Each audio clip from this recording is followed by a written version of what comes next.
Welcome back to the deep dive. It is Thursday, February 26th, 2026.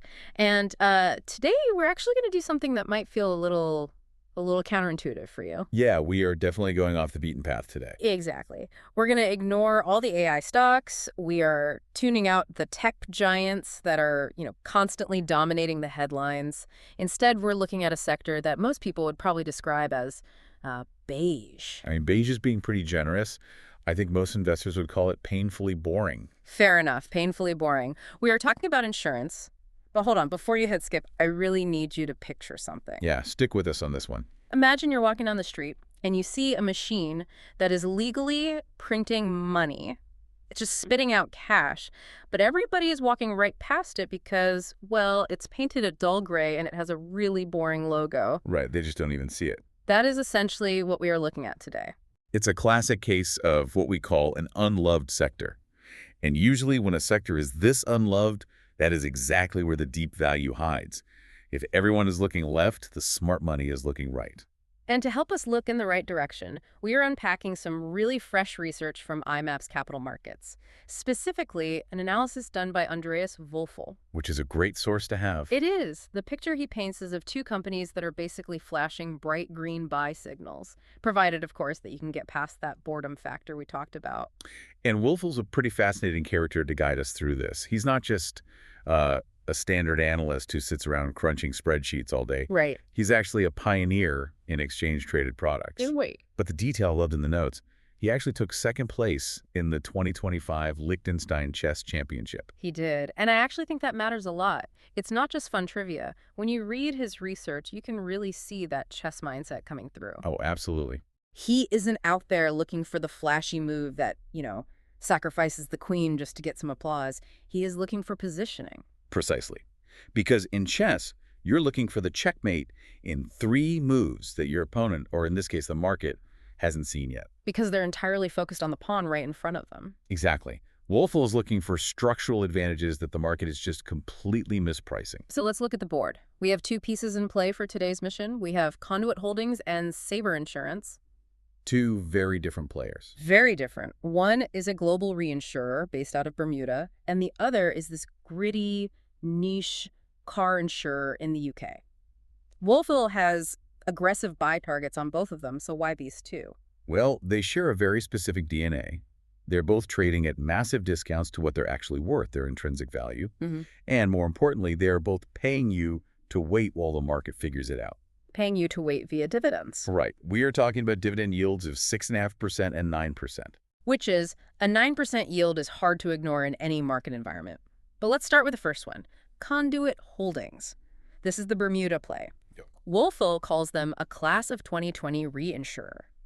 Now, to me, that just sounds like the year they were founded. Why is that specific year a competitive advantage? It comes down to one really important phrase, legacy-free. To understand why that matters so much, you have to look at the giants in the room. The Munich Res, the Swiss Res. Massive institutions. Right, they're huge, powerful companies. But they have a massive closet full of skeletons. Skeletons? Like, what are we talking about? Bad debts? We're talking about the back book. These are insurance contracts written 10, 20, maybe even 30 years ago. The problem is, when those older contracts were written, the world was a completely different place. Okay, how so? Well, maybe interest rates were at 0 back then. Or maybe the actuaries writing the policies didn't know that asbestos was going to turn into a billion-dollar liability. Or, think about social inflation. Social inflation? Is that like regular inflation, but for parties? I wish. No, social inflation is the industry term for the tendency of juries to award massive, record-breaking payouts for liability claims today. Ah, okay. A contract written in 2010 did not price in the fact that a jury in 2026 might suddenly award $50 million for a minor injury. So these big legacy insurers are essentially using their profits today to pay for mistakes or blind spots from decades ago. Exactly. It puts a massive drag on their capital. And Conduit doesn't have that drag because they literally didn't exist back then. That's it. They opened their doors in late 2020. Yeah. Every single dollar of capital they hold is fresh. And they're deploying it into the current market, which just so happens to be a hard market. Okay, let's pause right there. Hard market. I see this term thrown around in financial news all the time. Can we get the simple explanation on that? Sure. So in insurance, A soft market is when everyone is fighting for customers. Premiums go down, coverage gets really loose, just because companies want to win the So business. it's a buyer's market. Right. A hard market is the exact opposite. It usually happens right after big global disasters or when inflation spikes. The insurers get scared, capital dries up, and the ones that are left standing can suddenly dictate the terms. Which means they raise prices and tighten up coverage. Exactly. So Conduit basically walks into the party when ticket prices are at an all-time high, and they don't have any of the cleanup bills from the previous parties to pay for. That's the perfect analogy. Mm. They are writing high-margin business from day one. And because they're based in Bermuda, they are incredibly capital efficient. Right. But here's the real kicker. Despite this almost perfect structural setup, the stock is cheap. How cheap are we talking? Because Wolfel points out a pretty massive gap here in the analysis. It's a complete dislocation. Let's look at their tangible net asset value, or TNAV. You can basically think of this as the liquidation value. Like if they just shut down the company today? Right. If Conduit fired everyone, closed its doors, paid off every single liability they owe, and sold every bond they own, this is the actual cash that would be left over to hand out to shareholders. So that's the absolute floor price, the scrap value of the entire company. Exactly. And as of this analysis, the TNAV is about 535 pence per share, which is roughly $7.14.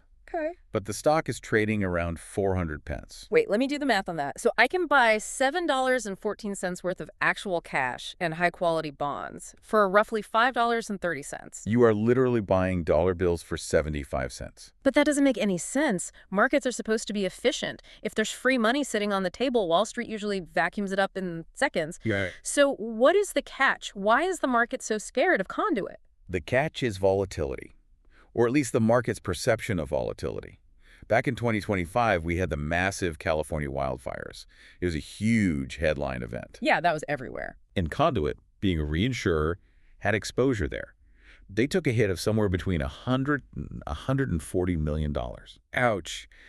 I mean, for a mid-sized company, that sounds pretty catastrophic. I can definitely see why retail investors might panic and sell off. It sounds terrible. And the market absolutely reacted emotionally. They sold off the stock hard. But this is exactly where the chess player looks past the headline. What did Wolfel see? He notes that despite absorbing that $140 million hit, Conduit still posted a return on equity, an ROE of 11.1% for the year. Wait, they still made a double-digit profit after a disaster of that scale. Yes. And if you remove the fire from the equation, they were on track for a 15 to 20% ROE. That is elite territory for a reinsurer. So the market is punishing them for a bad luck event, but the underlying math shows the engine is actually incredibly robust. They took a massive punch to the face, and they didn't even stumble. It sounds like the business model worked exactly as it was intended to. They paid out the claim and still made a profit. And they do it with incredible operational efficiency. Wolfel highlights their single platform model. Right. They run everything from one office, don't they? One office in Bermuda, Hmm. 68 employees. That's the entire operation. 68 people managing a multi-billion-dollar balance sheet. That seems almost impossibly lean. It is incredibly lean. Their expense ratio actually dropped to 3.2% in 2025. Which is wild when you compare that to a legacy carrier. Oh, legacy carriers might be spending 10 or 12% just on administration, human resources, and keeping the lights on in 50 different satellite offices around the world. Conduit is just a lean capital allocating machine. Okay, so we've got the efficiency down, but we really need to talk about the other side of the insurance coin, the float. The Warren Buffett secret. Exactly. Buffett talks about this all the time. How does the float factor in for Conduit? The float is essentially their secret weapon. As an insurer, you collect premiums up front and you pay claims out much later. In between those two events, you get to hold that money and invest it. Right. Conduit has a $2.2 billion investment portfolio. And again, because they are a new company, they didn't get stuck holding all those terrible 1% bonds from the 2010s. Oh, that's a great point. Their current portfolio is sitting in high-quality bonds yielding about 6.7%. So even if they just completely break even on the actual insurance side, if they pay out exactly as much in claims as they bring in from premiums, that investment portfolio is still generating, what, $150 million a year? Roughly, yeah. It acts as this massive shock absorber. It practically guarantees a baseline of profitability unless the entire world ends. Which is a nice safety net. But there is one more angle Wolfall highlights for Conduit, And it is arguably the most exciting one if you're a short-term investor, M&A. The takeover potential. Think about the massive players in the space, Arch Capital, Renaissance here. They are always hungry for growth, and they really only have two choices to get it. Build or buy. Exactly. Right. Option A is you spend 5 years building a new platform, hiring staff, fighting regulators for licenses, and just hoping it eventually works. Option B is you just buy Conduit. And because Conduit is completely clean, like we said, no legacy skeletons, you don't have to worry about what you're actually acquiring. You aren't going to accidentally buy $1 billion of asbestos claims hiding in the fine print. It is the ultimate plug-and-play acquisition. And usually, if you want to buy a clean, modern company like that, you have to pay a massive premium. But right now. Right now, you can buy Conduit for less than the actual cash sitting on its books. It is an absurdity that the market probably won't let last. And Conduit's own management seems to agree with that assessment. I saw in the notes they have a $50 million share buyback program running right now. Which is the ultimate signal. When a company is aggressively buying its own stock, they're effectively saying to the market, we have looked at all the possible investments out there, and the absolute best return we can find is just investing in ourselves. So Woolful has a target price of 535 pence for Conduit, which is basically just closing that gap to the book value we talked about. Correct. It is a pure value play. You get a solid 6.5% yield while you wait for the market to wake up or for a bigger fish to come along and swallow them whole. All right, let's leave the sunny beaches of Bermuda behind for a minute. We are flying over to the UK now, and this feels like a completely different vibe entirely. We were talking about Sabre Insurance. Very different vibe. If Conduit is the high-flying global financier in a bespoke suit, Sabre is the bouncer at the local nightclub who memorizes faces and knows exactly who is going to cause trouble. I love that. They focus purely on UK car insurance, specifically what the industry calls the non-standard market. Non-standard, which is just a very polite way of saying bad drivers, isn't it? Well, complex is the term they prefer. But yes, we are talking about young drivers with zero driving history. Right. We're talking about people with heavily modified cars, spoilers, turbo engines, custom paint jobs. People with previous accidents or a bunch of points on their license. Exactly. These are the drivers that the big automated algorithms at places like Direct Line or Admiral will just reject instantly. Honestly, that sounds terrifying from a risk management perspective. Why on earth would you intentionally build a business ensuring the exact people everyone else is running away from? Because if you know something that everyone else doesn't, that risk suddenly becomes a massive opportunity. Sabre has 30 years of proprietary data on specifically these types of drivers. So they aren't just guessing. Not at all. They know exactly how much a 19-year-old driving a modified Subaru is statistically likely to cost them. So they have this massive data moat. Nobody else has this specific data set to price the risk accurately. It's a huge data moat. But the real secret sauce here isn't just the data itself. It is their incredible discipline. Their entire philosophy is effectively profit over volume. Which is really rare to see. Most CEOs are just totally obsessed with growth at all costs. It's always, how do we get more customers? How do we grab more market share? Sabre is the anti-growth stock in that sense. They are ruthlessly disciplined. If they look at the broader market and see that premiums are dropping too low, meaning they can't confidently make a profit on a policy, they just say no. They just stop selling. They will literally let their own customer base shrink rather than write a policy that might lose them money. That takes some serious nerves of steel. Investors usually punish companies when user numbers shrink. They just want to see that chart go up and to the right. They do. But Sabre has managed to retrain its investors to look at a completely different metric, the combined operating ratio, or KOR. This is essentially the holy grail metric for any insurance company. Okay, let's break the CO down for the listeners. Why does this number matter so much more than top-line growth? It's just simple math. The COR measures how much money leaves the building for every single dollar of premium that comes in. If your CR is exactly 100%, you are perfectly breaking even on your underwriting. If it's 102%, you are losing 2 cents on every dollar you take in, and you're just praying that your investment portfolio makes up the difference. And where does the UK industry average sit right now? The UK auto industry average usually hovers right around that 100 to 102% mark. It is a brutal, hyper-competitive market.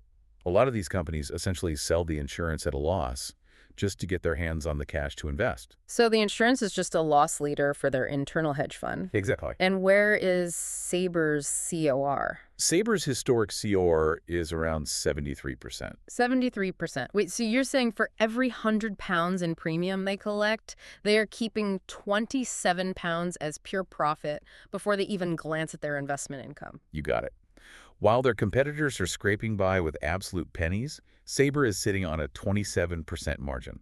It's almost a completely different business model. They aren't an investment fund disguised as an insurer. They are an actual, highly profitable insurance company. That really explains why Wolfel is so bullish on them. But I do know the UK car market has been an absolute disaster over the last couple of years. Inflation's been crazy, parts costs are skyrocketing. If I crash my car today, fixing the bumper costs 3 times what it used to. How did Sabre handle that environment in 2024 and 2025? They completely crushed it. They actually had this massive return to form. Their pre-tax profit actually doubled to £48.6 million Wow. because they have that pricing power we talked about. Remember, their customers have basically nowhere else to go. So when inflation hit, Sabre could just pass those higher costs directly onto the customer. That is the captive audience advantage right there. Ah. If I have a boring generic Ford Focus, I can shop around and get quotes from 50 different insurers. But if I have a specialized risk profile, I basically just have to pay whatever Sabre tells me the price is. Exactly.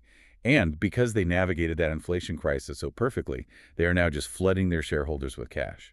Which brings us to what Wolfel calls the dividend oasis. A 9% yield. That is incredibly high. Is it actually sustainable? Because usually when I see a stock yielding 9%, my immediate thought is distress. Wolfel argues it is highly sustainable. Sabre has a very strict payout policy of returning 70 to 80% of their earnings directly to shareholders. They don't just hold on to the cash. They don't need to hoard it.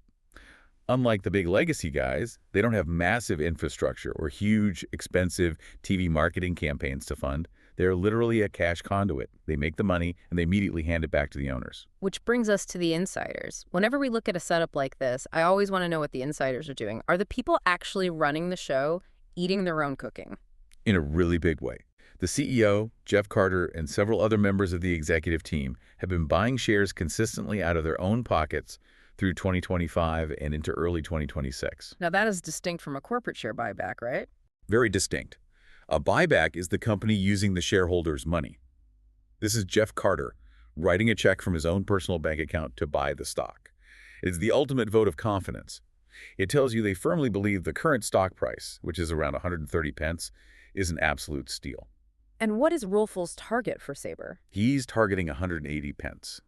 And he makes a point to note that their PE ratio is sitting at roughly 9x right now. For a company that compounds capital with this level of efficiency, a single-digit PE is historically very, very low. So what is the risk then? There always has to be a bear case. If it's this good, why isn't everyone piling into Sabre? Regulatory pressure is the really big one in the UK right now. The FCA, the Financial Conduct Authority, is cracking down hard with these new consumer duty rules. They basically want to make absolutely sure that vulnerable customers aren't being ripped off. Which is totally fair. But how does that impact Sabre? Well, Wolfel argues that Sabre is largely insulated from that. They aren't ripping people off. They are just pricing accurate, mathematically sound risk for people who are, by definition, very risky to insure. Right. It's not price gouging if the data proves the driver actually is 10 times more likely to wrap their car around a tree. Exactly. The math protects them. Yeah. If the regulators come knocking, Sabre can open the books and prove that their premiums are entirely justified by 30 years of hard data. So let's pull all of this together. We have these two companies, Conduit and Sabre. On the surface, they seem completely different. One is this global macro play sitting in Bermuda, and the other is a hyper-niche micro play on the streets of the UK. But Wolfel groups them together in his research. What is the synthesis here? It's what he calls a double discount strategy. Wolfel is identifying two very different types of market inefficiency. With Conduit, you have a classic discount to book value. The market is terrified of a wildfire that has already happened, so they are actively selling you assets for less than they are mathematically worth. That's the buying dollar bills for 75 cents trade. Right. But with Sabre, you have a discount to quality. The market looks at the label UK car insurance and immediately thinks messy, low-margin, high inflation risk. They completely miss the fact that Sabre is an anomaly. It's a high-margin compounding machine hiding in a low-margin sector. So you buy the assets cheap with Conduit, and you buy the earnings cheap with Sabre. And in both cases, you have this incredible safety net built in, the dividends. In a world where a tech stock might swing 20% in a single afternoon based on some vague AI rumor, these two companies are just quietly cutting you checks for 6.5% and 9% just for holding the line. It really challenges our modern definition of what an exciting investment is. We are so trained to think excitement has to be a stock chart that looks like a vertical hockey stick. But honestly, there is something incredibly exciting about a business that just relentlessly prints cash in the background. It brings us right back to that chess analogy from the beginning. In chess, the amateurs are always looking for the flashy tactic, the quick trap to win the game in 5 minutes. But the grandmasters look for structure. They want to build a position where, no matter what their opponent does, they hold the underlying advantage. Owning a company that sells for less than its cash like Conduit, or a company that makes 27% margins when everyone else is losing money like Sabre, that is a grandmaster position. You're essentially just putting the house odds entirely in your favor. You aren't gambling on some wild prediction of the future. You are just investing in the cold, hard math of the present. That is exactly it. So to quickly recap the mission targets for you today, we have Conduit Holdings, currently trading around 400 pence, with a buy target of 535 pence. And we have Sabre Insurance trading around 130 pence with a target of 180 pence. Both are rated strongly as a buy by Andreas Wolfel and the team at iMaps. I want to leave you with a final thought on that whole market efficiency idea we touched on. We are always taught in finance classes that all public information is perfectly priced in, that you can't ever beat the market because the market simply knows everything. The good old efficient market hypothesis. Right, the theory that everything is rational. But then you look at a situation like Conduit, a company that literally has more money in the bank per share than its actual share price. If the market was just a perfectly rational calculator, that dislocation simply couldn't exist. It suggests the market is actually just a giant collection of humans. And humans are emotional. Exactly. They get scared of big headlines and they get bored by spreadsheets. And that boredom is exactly where your edge is. While everyone else is busy chasing the shiny new object, you can quietly step in and pick up the cash they left sitting on the table. If a chess champion tells you there is a checkmate in 3 moves, you should probably stop looking at the board and start looking at your checkbook. I couldn't agree more. Sometimes boring is just a synonym for highly profitable. That is a wrap for this deep dive. If you want to see the actual charts, and honestly, you really should look at that combined operating ratio graph for Sabre. It is visually wild. Check out the links to the iMaps analysis in the show notes. Thanks for joining us, and we will catch you on the next one.